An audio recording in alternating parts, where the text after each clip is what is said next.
That's where that we realise we've got no backbone in the team. That's the truth, isn't it? The fact that they are allowed to come out after we just scored just before half time and we basically let them just run all over us, and that's exactly what happened. The ultimate, you could just tell within the first 30 seconds of the second half they were going to come right at us, but that goal was so disappointing.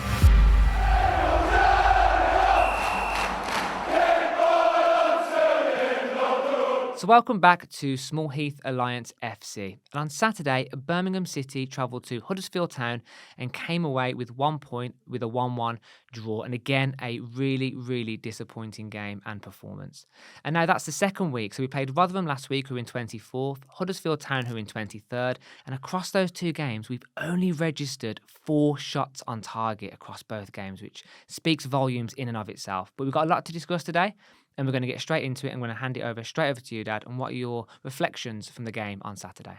Well, once again, the word that comes to mind for me that was lacking was urgency. You know, we didn't look like a team that were in the position that we're in. We are clearly in a position now where we've put ourselves with 1 game left to go and having to come off the back of, as you mentioned, 2 games against 2 teams that are lowest in the league. And we haven't managed to beat any of them. And it's just looking at that game that you just look at the players in terms of, do they really understand the position we're in? You know, they're playing at times with lack of intensity, lack of, you could say lack of passion at certain times. I think also as well, which we'll get into in a little minute as well, I think we're knocked off the ball too quick as well on occasions as well and can see possession too easy. Definitely. But, you know, I know from social media and obviously looking at the various responses to the Blues fans, a lot of Blues fans are upset. And I think Blues fans are entitled to be upset. We pay our money. We go to the matches. We have a right to an opinion. And I think the way as well, which the players were told in no certain terms at the end of the game, what the fans thought of them, was something that's born out of frustration from the Blues fans. And hopefully, you know, it got the message across because 1 game left. Yeah. And I think another key term which comes to me is killer instinct. We have no killer instinct. We've just played 2 teams, 24th and 23rd. We've registered 4 shots on target and 4 clear-cut chances. That is not good enough. Crazy. I mean, do we deserve to stay up with that kind of record against 2 of the bottom teams in the league there? I mean, that really is poor, isn't it? And we come back to those key words, don't we, which we've said so much on this podcast, desire, passion, and they just weren't there again, and it was so disappointing. Well, what's frustrating, Matt, I don't know if you agree with this, it's just we just seeing the same things and having the same conversations after every match over and over and over again.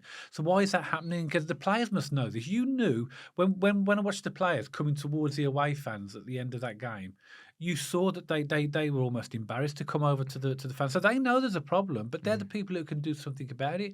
That's what bothers me, is that, you know, we can't keep talking about it because we need to have the players do something about it. And that's the big frustration for me. Yeah. You mentioned as well, Matt, I mean, in fact, actually Gary Rowett mentioned it as well in his post-match interview, saying that he thinks almost like Blues are almost trying to score the perfect goal. And I think what he meant by that was that we were overplaying. I looked at the chances in the first half of Keshi Anderson and Miyoshi, where they literally needed to put their foot through the ball. But what did they do? They basically pulled it back, and then by that point, the defenders have got back and they've missed an opportunity. If you've got a chance and a clear chance at goal, even if it's on your wrong foot and you're that close to the goal, just have a shot. Because we wasted 2 good opportunities just in the early parts of the game that could have set us up nicely for the rest of the match. What Keshi Anderson should have done in that, he should have done what Miyoshi did for the goal. Just ping it across with your right foot across the keeper. He dilly-dallied on it, tried to convert it to his left foot. And fair enough, all players have their stronger foot. But you're a professional footballer. You should be able to at least kick a ball on target with your weaker foot. Yeah. And he should be hitting that first time, if anything, rattling the back of the net. It wasn't even... He cut it back rather than just put his foot and pull his laces through. Yeah. It could have gone anywhere. Okay, fine, it's his wrong foot, but by pulling it back in a congested penalty area, you're only ever going to get closed down. And that's another one. I think that's what Gary Rowett meant when he said we're trying to score a perfect goal, where we're just literally going to waltz the ball into an empty net. But not a lot of goals are scored that way. A lot of them are either deflections or, you know, mistakes or something like that, or goalkeeping errors. But you've got to make the goalkeeper work. And you mentioned to have 4 shots on target in 2 really important games is really unacceptable in our position. It tells a big story, doesn't it, about us as a club? Absolutely. And I completely agree with your point, and I saw it loads in the Huddersfield game. We're too weak. we're not physical enough. Those players aren't capable of keeping hold of the ball. And you can see Miyoshi, he wants to do the right thing. He wants to knock it a yard past his player and go past. He just hasn't got the strength to do it. No. Miyoshi must have lost it about 3 or 4 times through physicality. Paik, for me, was really poor, really lack of physicality, sloppy passing, was giving the ball away a lot. Again, we just couldn't get those passages of play. And Huddersfield, they showed a real lack of quality, but we had just as much. It was a really poor game. Looking at that match, it was a League One game. That was just like it was against Rotherham the week before. It was a League One game. So rather than up our game, we basically adapt our game to the opposition. So if the opposition are poor, so are we. You know what really highlighted me how bad that game was and how much of a League One game that was, right? I got in yesterday about 7:55 and I was thinking, what should I do? I was cooking a chilli for the family the following day. So I had my iPad up and I was like, I had 2 choices. I could have watched Breaking Bad because I'm back into that series, or I could have watched the Ipswich Hull game. And I thought, you know what? I'm cooking a chilli. Let's just watch the football in the background. What a game. Yeah. Quality. Every time both teams went forward, they looked like they were going to score. Amari Hutchinson was pinging them in from 20, 25 yards. They were challenging the keeper, offsides, It was such an end-to-end enthralling game. I thought, that is a top-quality championship game. And when I reflected on the Huddersfield Blues game, it looked like it just looked, in comparison to that, a load of dross. Yeah. It looked like we had no quality from either side. I mean, let's just quickly unpack the goal that we conceded, right? Huddersfield are the home team. They're going to come at us. They had to win that game, really, because although they're not mathematically down at the moment, they are because of goal difference. They're never going to win their next game. Is it 8-0 they need to win? Away at Ipswich. Away. Exactly. So for all intents and purposes, Huddersfield now relegated. So we knew they were going to come at us, the home team, and we scored just before half-time. If I was Gary Rowett, and I think he said this in his post-match press conference, which is why he was particularly disappointed, he said we need to be compact in the first 5-10 minutes of the second half because they're going to come at us. And what did we do? Look back at that goal, Blues fans. Buchanan, really lazy, really sloppy, lets his man in through the back, lets the ball come into the box. And look at Sanderson, right? When you look at Sanderson, he flags someone to go into the empty space like that. He points a finger. Watch it back, everyone. He points it back. But he goes into no man's land. Yeah. What are you doing? Don't tell someone else to do it. You track that empty man. You track that empty space. Sanderson has one of 2 decisions. He either has to go to stop the cross, which Buchanan should have covered anyway, and it wouldn't make sense because it'd take him too long, or he has to cover the empty space and the empty man behind him. He's completely wandering in this no man's land on the edge of the 6-yard box. Pings it in.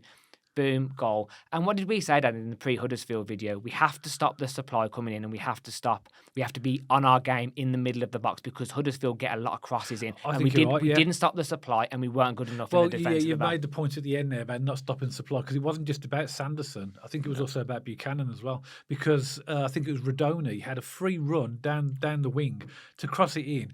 And then the problem was he crossed it into a player that was completely unmarked because of the reasons you mentioned, that almost had a free shot from basically just behind the penalty spot.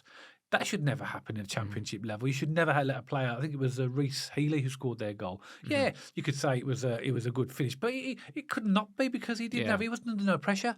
He was pinned, and it wasn't disappointing because, like Gary Rowett mentioned, that they, as you said, they said this in the dressing room. They're always going to put it at us. Keep it tight, and they did. And that's where that we realise we've got no backbone in the team. That's the truth, isn't it? The fact that they are allowed to come out after we just scored just before half time and we basically let them just run all over us, and that's exactly what happened. The ultimate, you could just tell within the first 30 seconds of the second half they were going to come right at us, but that goal was so disappointing.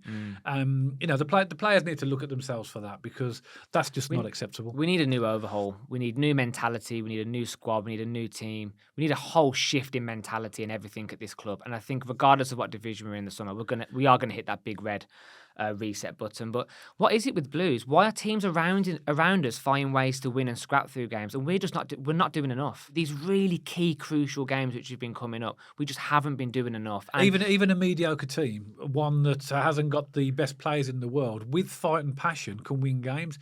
On paper, again, we've said this before, we have got some decent players in our squad, but they're all underperforming. They're not playing as a team, and they're making bad decisions. Yeah. You add those 3 ingredients together, it's a recipe for disaster. It's no surprise where we are. But 2 particular performances for me, which were really bad. Laird, I think, had a stinker. He did have a bad game, He was didn't giving he? the ball away, Yeah, really yeah. bad decision making, and Bakuna wandering around. Yeah. Not enough passion for me, no way near. Really, really poor. Was a liability in that game. I put them two down as a bad. You mentioned Pake as well. I don't think he had a great game. Pake had a poor game. I mean, can I just ask you a question? What's going on with Jordan? I think Jordan James has been nailed on for a transfer. Why is he not playing? It makes no sense. I don't know whether he's been nailed on for a transfer, but it's almost as if they're holding him back for something in the summer. Because why would you not play Jordan James? I've got no idea. I mean, at the starting lineup for us, we had Miyoshi and Bakuna back in the starting lineup in place of Oliver Burke and Tyler Roberts. Yeah. And I looked at the starting lineup. That's not bad. I thought, gives us probably the attacking, attributes that we need. But I don't know. I mean, Jordan James. I don't know why. No idea wasn't being played. Also, Cody Drama. Do you know what's happened to him? I have no idea. He's been one of my favourite players this season, and there's got to be something going on behind the scenes with him because he wasn't even in the squad. And because he had a couple of poor games against Millwall and QPR, and then he found himself on the found himself on the bench a little bit. I think there's something going on behind the scenes with Cody Drama because it doesn't make sense. Do you remember when we were talking about Bielek and him at centre half makes us a lot stronger? I think Drama gives us that stability on the right hand side. I think he's a much stronger player. What I've seen out of the in the Blues team this season, he's a much better option for me to play in the team because he's versatile as well. He's played on the left and the right, left back and right back. There's no Hogan in the squad at all. Obviously no Drama, no Longello, and Burke thankfully was injured. So he wasn't in the team. But you just look at, the key thing is looking at that now. We've got one game left. And I know that a lot of Blue supporters are, a lot of them are really, really frustrated and angry. And we are as well. And a lot of them are saying we're down. But actually we're not down. Not yet. We're down when the league table says 46 games. And because at the moment we have got one game left. And there is still a possibility. It's out of our hands. It is out of our hands, but there's lots of potential permutations. In fact, actually, we'll be recording a video about that. Yeah. Please check in on Tuesday at 12 p.m. for that one. Yeah, we're just going to go through the various permutations about the teams that are in that mix and what the various outcomes could be based upon results. So that should be quite interesting as well. Can I just make a little reference here as well before we wrap up? Because I know time's catching on, right? So just going back to recruitment in January and look at Sheffield Wednesday. They're firing on all cylinders, right? They got a player in January called Ugbo. He's scored 7 goals since January. He's came in and he's had a massive, massive input into their survival between January and now. Well, who do we get in? We get in Paik, Dazal and Pritchard in an already oversubscribed midfield. We're keeping Stansfield up there alone. And bless Stansfield, he's running his little heart out. He's running for the team. He's battling, he's grinding, he's running the front line as much as he can. But he has no support. And for me, I'm not saying this is solely on the recruitment in January. But if it doesn't prove with the lack of killer instinct we have and the lack of movement we have going forward that we should have got a striker in January, that is proof what Sheffield Wednesday have done. Yeah. That's what you need to do to survive. Yeah, January's key. We did it years ago when we bought Dugarry in. Do you remember that? Yeah, I love these. He's one of my favourite. And there's lots of examples of other clubs and even our own where we've made really good recruitment in January with the players that have made a difference. That's not happened this time. You mentioned there as well, Dazal. What's happened to him as well? Because he's not even in the squad. So it's weird with what's going on, and I know that you can only have so many players in the squad, and we have got a big squad because we couldn't offload anybody in January. But this one game that we've got left now, it really does come down to that, and these players have that one final opportunity to get us out of this mess, and it literally is one opportunity. It's win or nothing. If we don't win, we're relegated. The one thing I remember, and I've said this a few times now at the previous videos, that took away from the open house was Wagner said when we sell out St Andrews, the odds are in our favour that we win. Yeah. And Norwich are secure in the playoffs now. There's no way Hull are going to catch that 8-goal difference. So it's West Brom that Hull are looking to chase. So Hull have to go to Plymouth and win in the hopes that they're going to chase West Brom. We have to beat Norwich next game. If no ifs or buts, no negotiations. We have to come away with that game. But I'm sure most of the Blues fans would think, well, yeah, that's true, very true. But with these players and based upon that performance, how is that going to happen? Yeah, 100%. we have got the opportunity of being at St Andrews and Knighthead Park in front of a full house, and we will get behind the boys. We always do. But this really is their last chance, because if we don't get a win in this game, we are relegated. We could even win and still get relegated, by the way. Yeah, exactly. Yeah, course, But if we win and all the other teams around us win, we're gone. Yeah. But I must admit, I cannot see that happening. That's the one glimmering hope I do have. If we can somehow pull off a miracle and beat Norwich, there's no way, in my opinion, Sheffield Wednesday, Blackburn and Plymouth all win their games, in my opinion. But it's funny because on the previous videos, I've always said Rotherham away, Huddersfield away. These are the kind of games which Blues mess up. Coventry at home, Coventry at home, Norwich at home, Fulham at home. On the last game of the season, the game we beat Fulham, they were on a 23-game blinder or something. I don't think they were unbeaten, but they were doing really well. These are the kind of games we actually sometimes do step up in. Blues do what you don't expect. 100%. I just want to make one final point, just at the end of this sort of podcast, is that when the fans were singing "You're not fit to wear the shirts" at the end of the Huddersfield game, that didn't apply to Jay Stansfield or UK. There's one or two players in that team that are fit to wear the shirt. It didn't apply to it, but just understand Jay Stansfield, UK, and just a couple of others that the Blues fans are frustrated. We have had a real season that we've been really frustrated. The away fans as well. I mean, we travel in numbers, spend lots of money to go to away games, and you've given us 3 victories and 4 draws on the road out of 23 games. That's not good. So you can understand why the fans are frustrated. But, if any Blues players are watching this, please just get us over that line against. I don't care how you do it against Norwich, but get us over that line, please, because we really need to try and stay in this division this season. Blues fans, as always, we'd love to hear from you. I'm sure you're just as frustrated as we are after that Huddersfield game. But as always, please drop us a comment on what you think. And me and Dad really enjoy reading those comments, and we try and get around to those as quickly as we can. And if you like this video, please don't forget to give us a thumbs up. Please share the video. Please follow us on our X page and our Instagram page. And if you haven't already, don't forget to subscribe to the YouTube channel so you don't miss any future content all about Birmingham City. And me and Dad will see you on the next video.